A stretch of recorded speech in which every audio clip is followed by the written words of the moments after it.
G'day, good morning, good afternoon. G'day, Brad. How are you today? Welcome to the lockdown sessions. Thank you. It's lovely to be here. Graham, executive leadership coach based out of Australia. We've been working together probably 6 years, maybe already now, 5 or 6 years. Something like that. You work with us on client work out in Asia Pacific as an executive coach on our coaching programs. And I thought it would be really lovely to have you come on this podcast so that we could explore and unpick a little bit leadership and what we've been observing during lockdown, because the world's changed.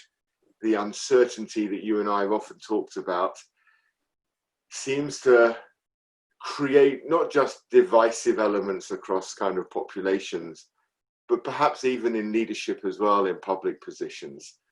And so my starter question is the same with everyone that I chat to, which is, what have you been observing, particularly as a coach, where I sense our observations, sometimes we see things in a different light to others.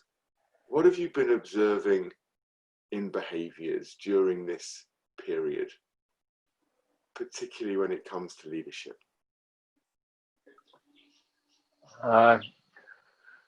Well, being a coach, I get to connect with people, as you're aware, as you do in a very private way, in a very real way, and unpack a fair few of the things that are going on inside.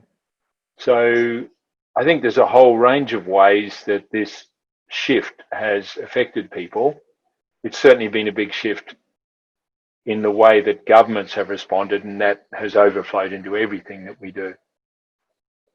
There's been a shift in the way people have had to adapt at home, in a way they've had to adapt with their team in the office.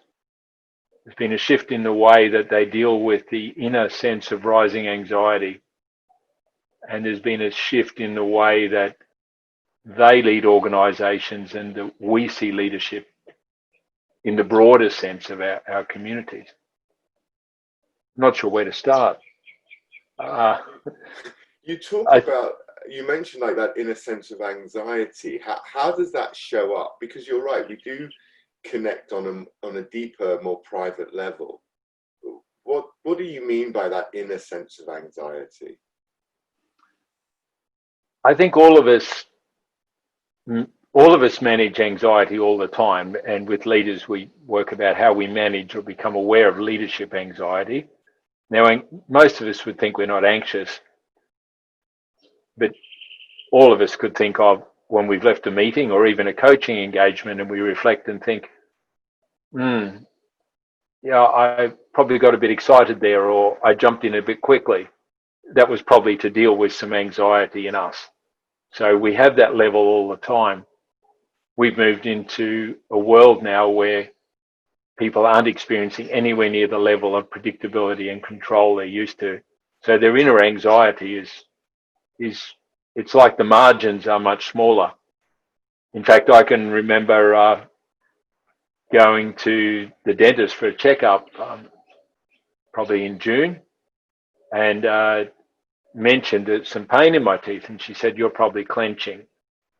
And said, "What do you mean?" She said, "Oh, gritting your teeth at night." She said, we're seeing that in lots of people. In fact, she said, "I've got 2 people that have got mouth guards, particularly for clenching." She said, "I've got many that have got mouth guards, but 2 that have actually bitten right through them." And in the dentistry, they call it the COVID clench. No way. So there's a whole lot of people that at the time, that was in June here, aren't sleeping as well. The level of inner anxiety is higher because, well, if they watch the media, they're really fed on fear, negative outcomes and concern. So anxiety stays with people and with leaders. We were talking just offline before we started about kind of what's in your field of view, and I mentioned how I've removed my news apps from my phone again for the second time this year. I removed them in April, because I was tired of just seeing headlines about death. And I found myself obsessed, actually, I'm sure along with millions of people, about how many people were dying in different countries, graphs comparing deaths across Europe. And as the numbers rise again, I thought I was going to have to change the name of the podcast from Lockdown Sessions to something else, but it seems I can keep the title for a while. Yes. But I'm interested in this field of view, particularly because I subscribe to the principle of what you focus on will grow. And if I focus on something really negative, then that's my mindset will continue in that way. And conversely, if I focus on the positive, so the positive will grow. But from a populist perspective, especially in organizations, the leader's field of view is always greater than the rest of the organization. And yet that anxiety that you talk about is about what's happening in the world. Does it translate into organizations? Do people have that anxiety, and therefore is it a higher level? So the leaders have got a greater responsibility now to help us feel safe, secure, etc. How do leaders cope with that? Because I'm not sure I'm seeing a huge amount of that around the place.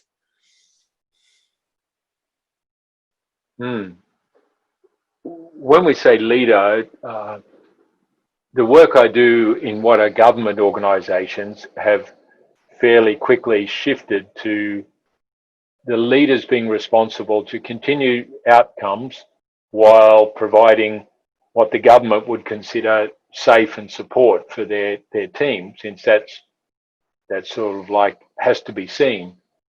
The level of, if you like, profitability is not necessarily huge on people's minds, because it's the government's job to keep spending and to keep those things going. On the other hand, people that are running a private enterprise have a huge concern for anxiety, not just about the well-being of their staff, retaining their staff, keeping their staff employed, and for some businesses, it's just shedding staff and trying to manage. Will they even be there in 3 months? So the anxiety is different depending on where you're at. And I've noticed, actually, leader or not, because of the impact it has on all ages, kids having not been in school creates another level of anxiety.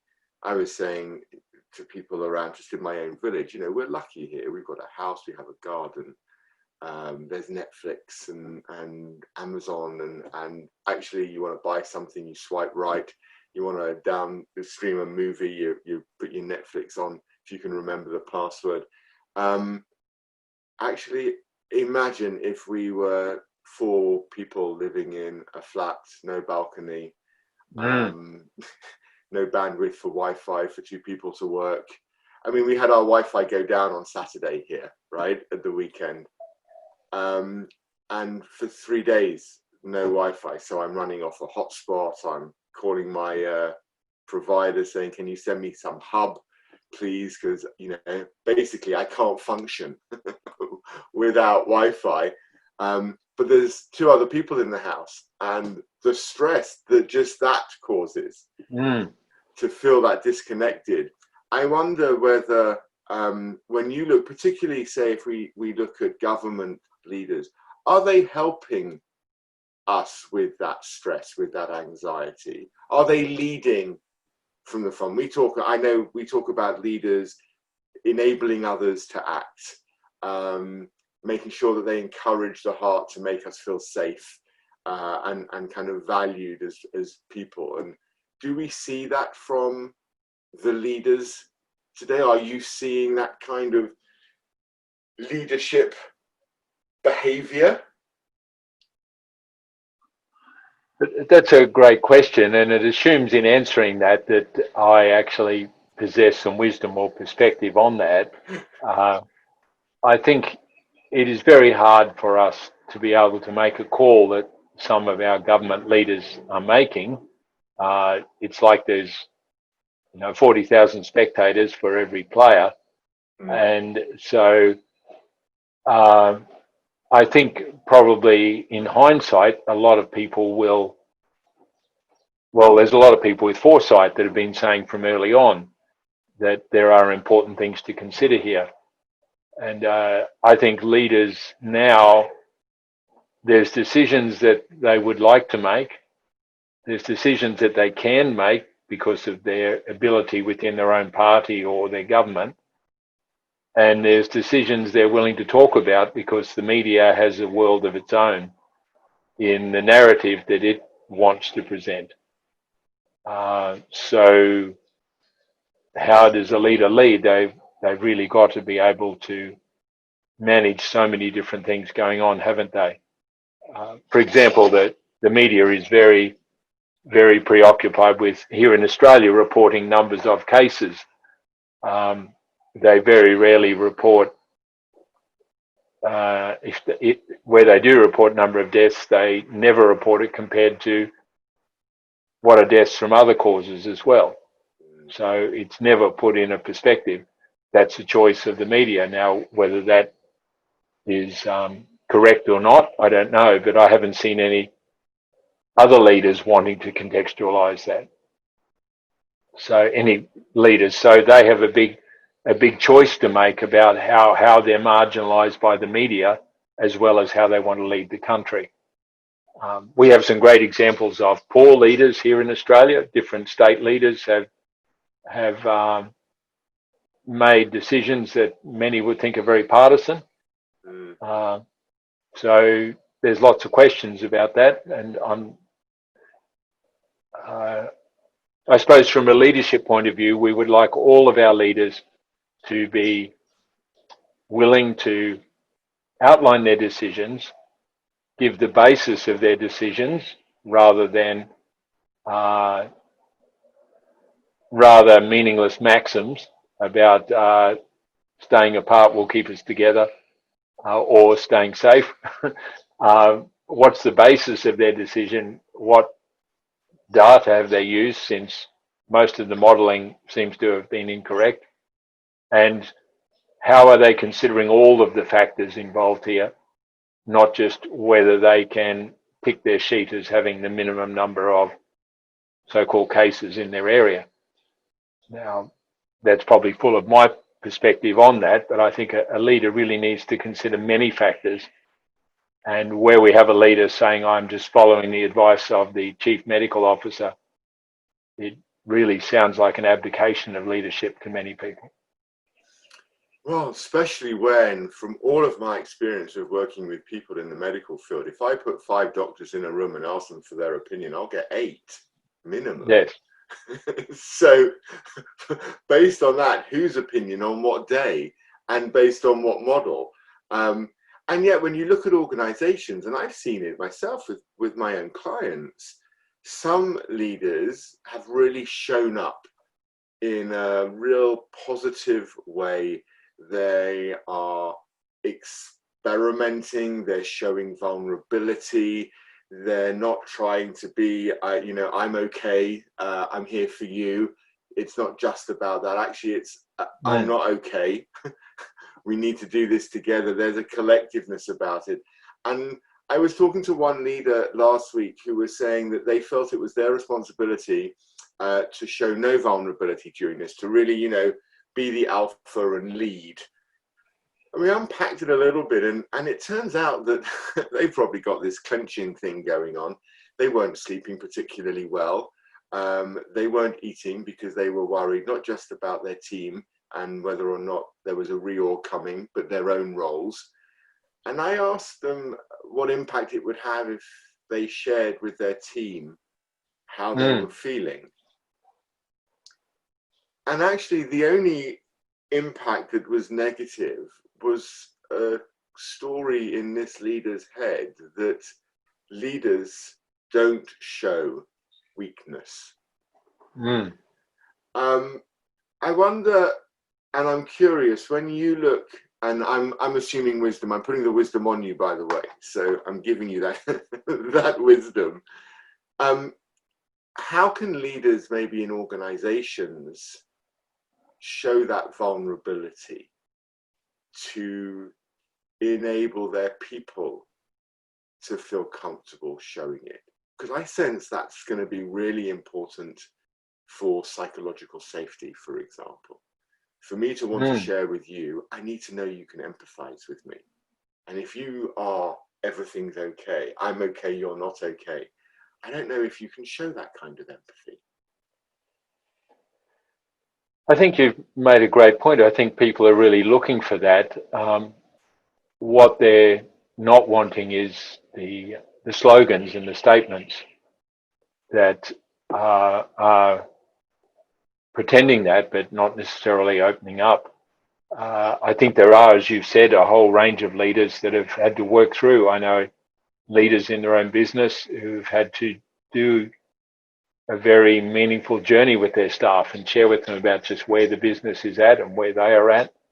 I know leaders in other, even in some of the government organisations that have really become very authentic and connected with their teams to help the team travel together through the way they're thinking about this. And certainly the innovativeness they put in to allow people to work not only from home, but even if they're in quarantine or even if they had to go and visit someone, that the flexibility has been very wonderful. So I suppose it comes back, as you said, to managing that inner sense of anxiety, how we're able to acknowledge that we ourselves are working with that, and we are aware that at times that may be shaping our decisions, and able to even share that with others or get some other perspectives. It seems as if we were going to work on building out a leadership development program right now, everything we would talk about with leaders about how they should behave is not what I've seen many global leaders, political leaders act like. It's as if they've read the book and decided, nah, that's not how we should behave. So the enabling of others, the getting a varied sense. You mentioned before, they're following the advice of the chief medical officer. We have that here in the UK a lot. In fact, 2 days ago, we had the top 2 medical guys in the UK give a press conference, which can only be described as how to scare the out of the public. So the numbers that were on the screen were, if we don't stop, it's 50,000 people a day, followed by 200 deaths a day minimum within a month. Forget Christmas, guys. And honestly, if you watch these 2 guys, and you mentioned before, it feels like abdication, because there was no government minister standing in that room. The press conference was just the 2 medical officers. And then the next day, the government give their sort of, their presentation of the facts and what we're going to have to do. When we work with leaders and run leadership programs, and I know that you feel this, we talked about it a few weeks ago, we get them to talk about collaboration, to get lots of opinion, to draw advice from different perspectives, and to take a view. If we saw leaders just following one person's perspective, we'd call them out on it. So I wonder how are our leaders, these global leaders, role modeling for the rest of us? Because I don't want to be political, and I'm not trying to politicize at all, but I'm not sure they are role modeling quality, inclusive leadership. Well, I suppose what we'd like to do is observe and learn, and without needing to blame or polarize people, we can look at methods and question their effectiveness. And as you said, that's just what we do, where we came to a leader in the organization who seemed to be taking responsibility for everyone's outcomes.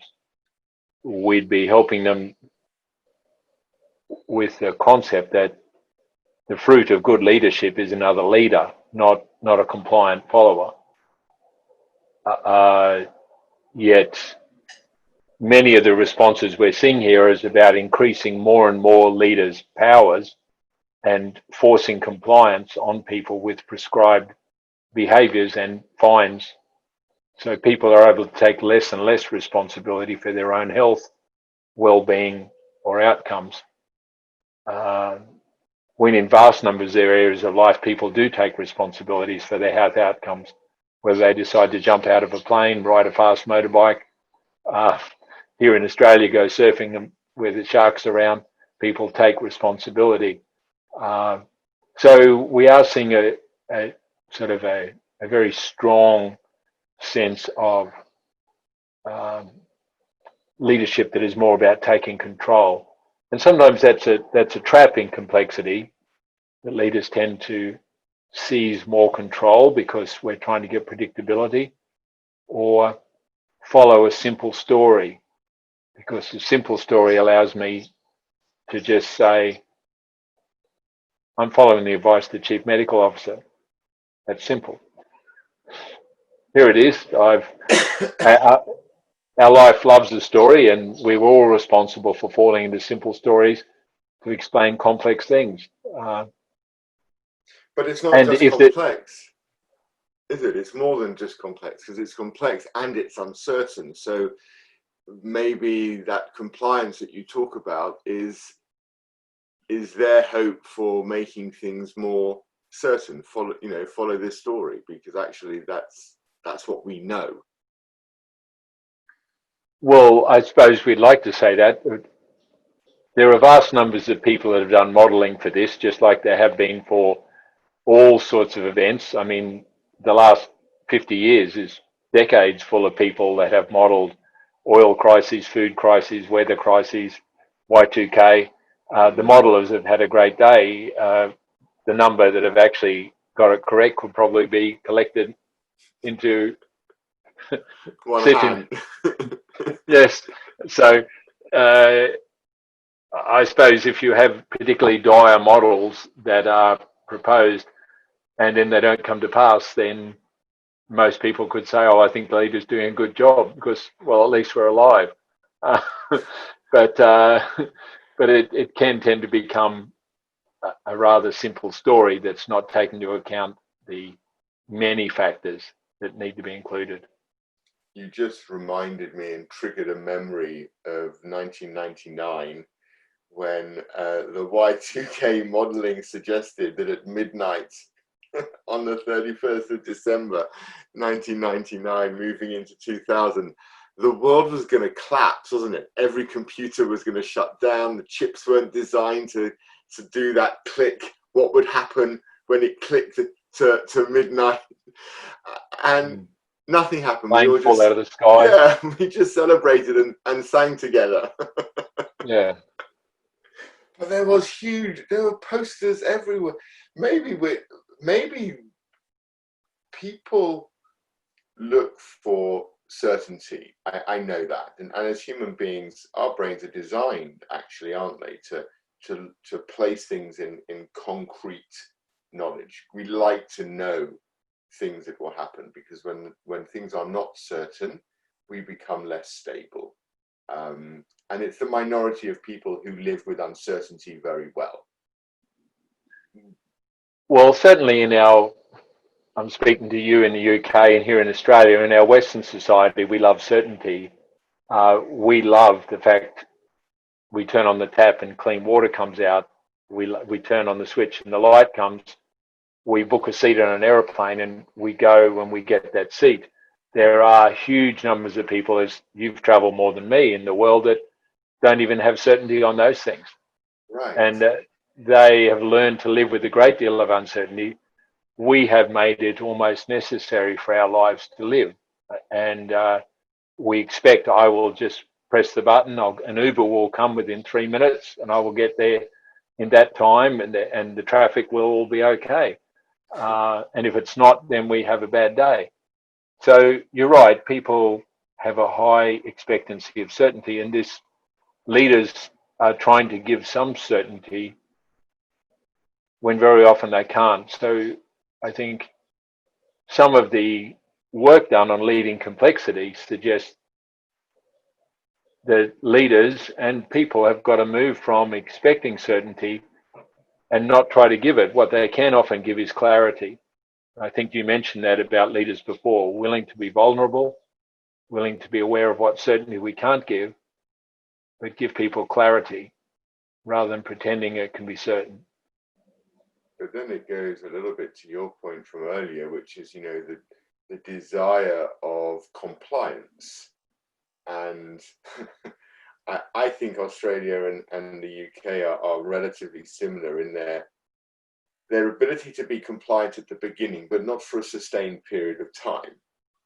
And there is a complete lack of compliance in the UK now. I mean, if the leadership believes 65 million, 67 million people are all going to follow the rules, then they're on drugs, Graham, because that's not happening. It's just not.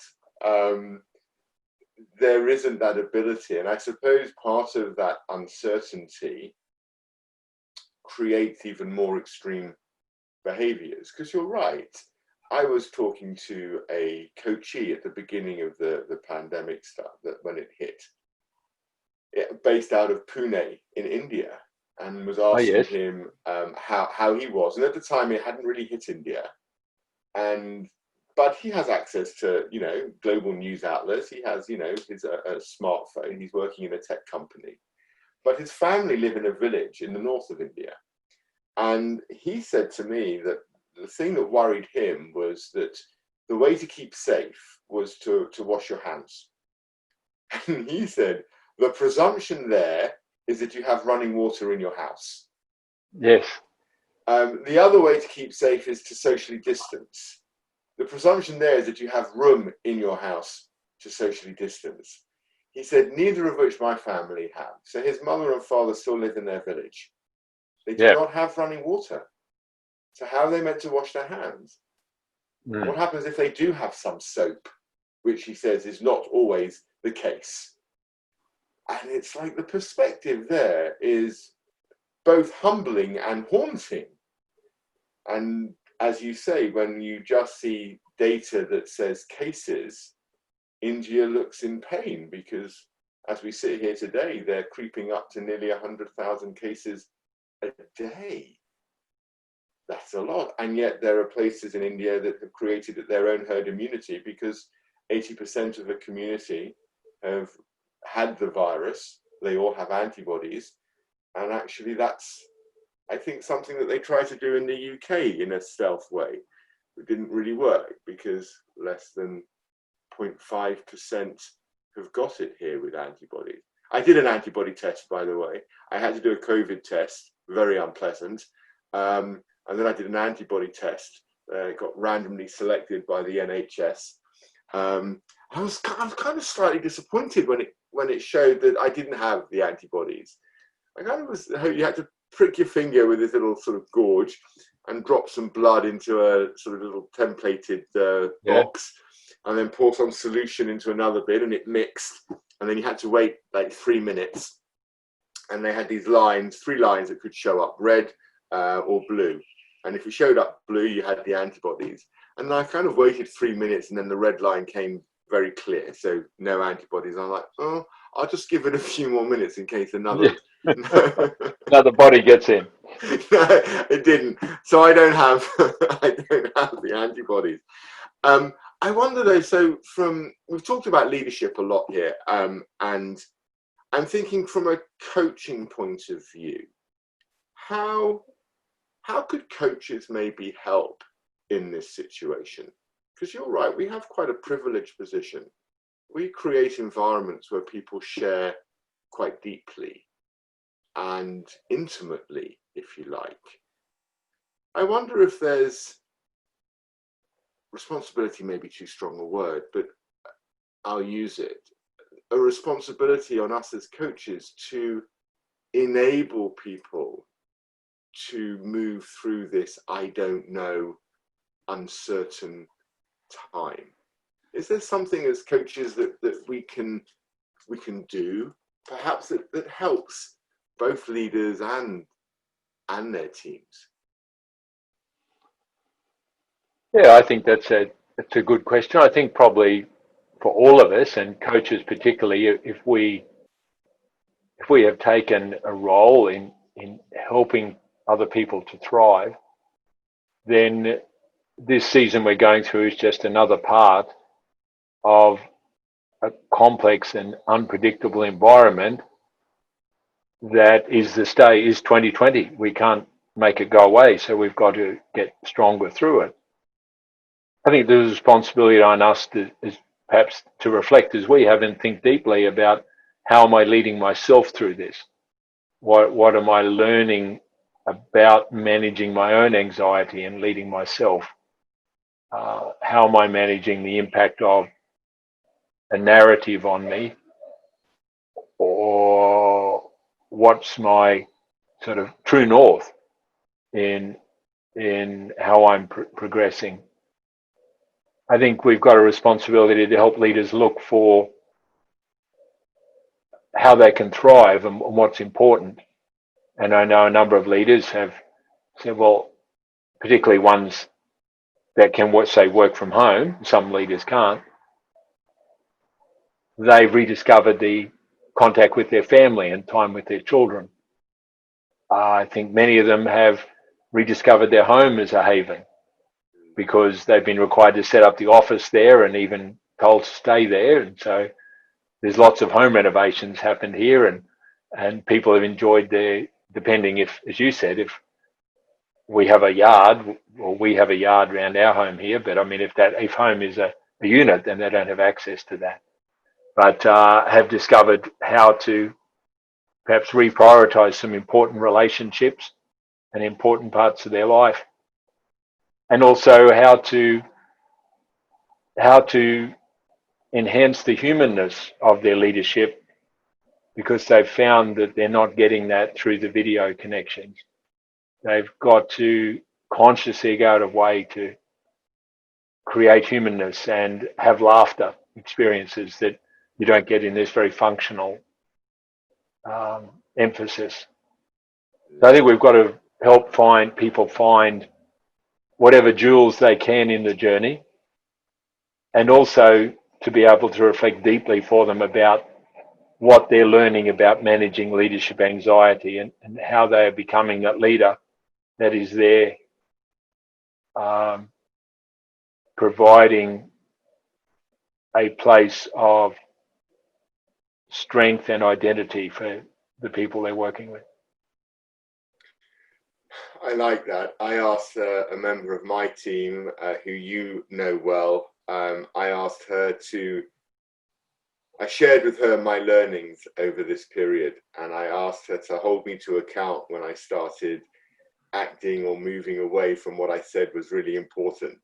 So I really enjoyed, for the first time, actually, I enjoyed watching, I'm going to sound quite older here, I think.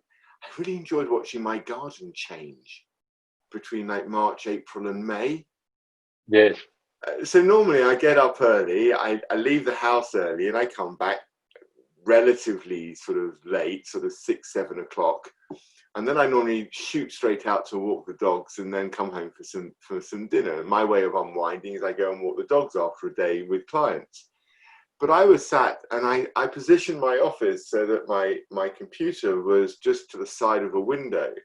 And my office is right in the back of the garden, so I could see the garden. And over March, April and May, I watched plants grow and flowers. And I found myself really enjoying sometimes just sitting and watching and thinking, you know, I've not got to observe that.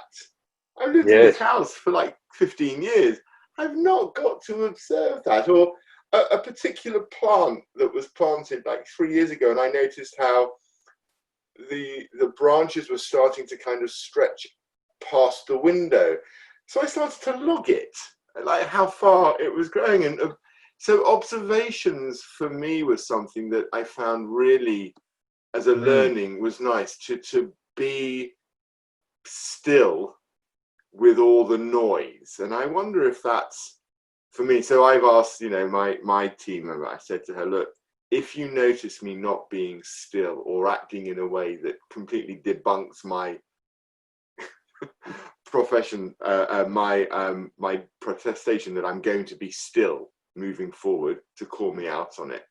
And she did the other day. So earlier this week, on Monday, she called me up to say that she was just having a look at my calendar, and she was just going to call me out to say, don't forget what you told me when we were Oh, lovely.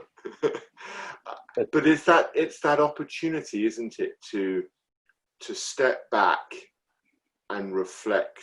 And you said something I thought was lovely. It's actually to reflect deeply. It's not just to reflect. It's to really take stock and say, well, actually, how am I operating? What am I observing? And there's something else you said that maybe it brings us around, so it could even be one of the last questions. You talked about kind of things being complex and uncertain, and that mixture seems to make people feel very vulnerable.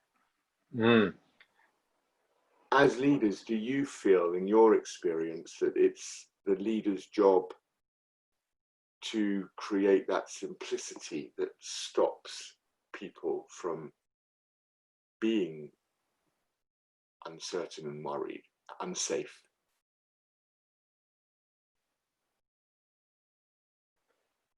Well, I suppose we'd all like to try to create simplicity. I'm not sure if we can.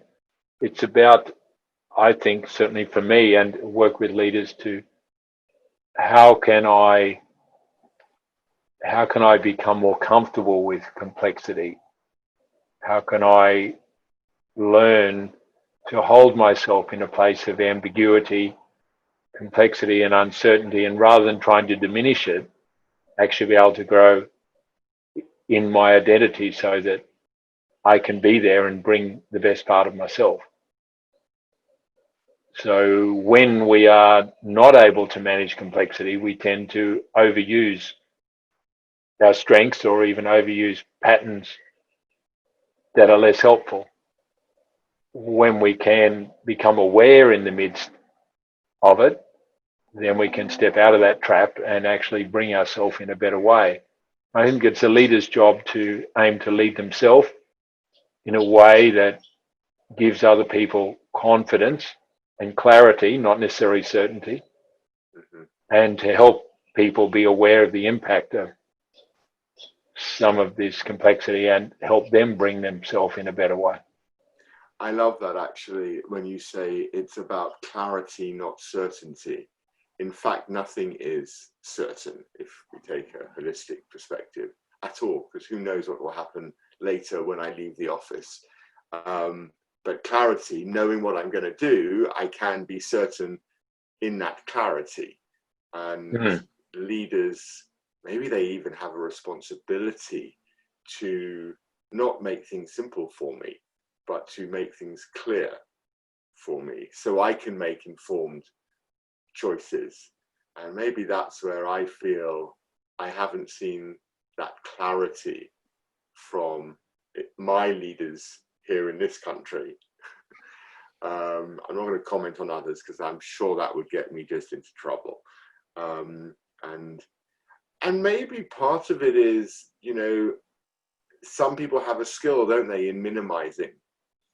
And if you can minimize all the noise, then you can keep moving forward. I suppose where I feel a little sort of sad and where I see people being challenged is those people that either catastrophize things, so they get completely caught up, or they somehow feel totally powerless, as if there's nothing they can do. And so that, everything's just going to happen to them. And again, I think leaders have this chance right now to show up in a way that can define how their businesses do move through this horrible time. I mean, this could end up being year one of lockdown, right? Well, people have all sorts of projections, Brad. We'll That could be another form of modeling, right? Yes. I think it was my nephew who said to me, he was chatting with a friend. They were talking about what would it be like in 2030 when they look back at 2020, and they'll say, "Oh, 2020, that was year one. That was year one." And I'm like, God, that's miserable. What a miserable outlook and view. They're Yes. subscribing to the kind of Orwellian future that they see. Graham, one last question, because we started this conversation looking at leaders and their responsibility and opportunity, and we've kind of come round again. I want to finish on this question and maybe kind of ask you from a coach's point of view who's worked, explicitly with leaders. What behaviors do you think are critical as we move through into the second half of this year and this pandemic that leaders display to help their people move forward? You've mentioned clarity, and I like the thought of that, but are there other exemplary behaviors that you feel we should be observing in them, seeing in them?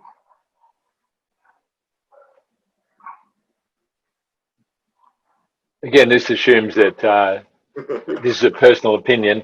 I think all of us have the opportunity to grow in our awareness of self and what's going on for us. And I think the ratcheting up of so much uncertainty and not predictable future challenges us all to grow in how aware am I of what's going on for me and what's impacting my decisions. And being able very often to help the people we're leading to step through that. I think there's a great opportunity for the humanness connection here with people.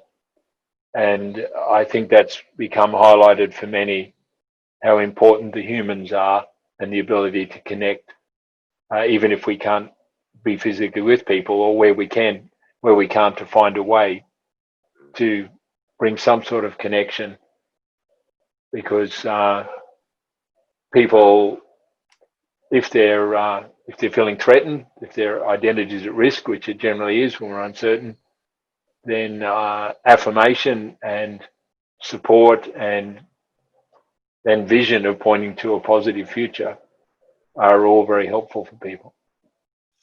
I like that. The concept of being able to envision a positive future, because it links directly to how we started, which is, what you focus on will grow. And if we focus on the negative grows, and I think that spreads like a virus. Whereas if it's positive, actually, do you know what? The more positive. I'm not saying it will change and everything is good and lovely, but actually, if I focus on that positive, if I envision it, then perhaps we can create a more positive outlook for the people that we're working with. Graham, I found it fascinating. I knew we wouldn't struggle to work our way through a set of questions. So thank you, completely unscripted. I'm thinking of these conversations I'm having these days, like jamming sessions. Yes. Two musicians coming along and just finding the right key and the right sort of song, and then a couple of notes. I'm going to play in this tune, and then just picking it up. So I have thoroughly enjoyed our conversation, actually, as always, and I will end up inviting you back again to come and do another conversation in a few months' time. We're going to find another 45 minutes and pick your brains on leadership once more, if you'll do it. Thank you very much, Brad. It's been stimulating to chat with you and hear a little bit more about the UK and about you. And look forward to catching up again. Brilliant. Graham Hill, Executive Coach, thank you so much. See you again soon. Bye, Brad.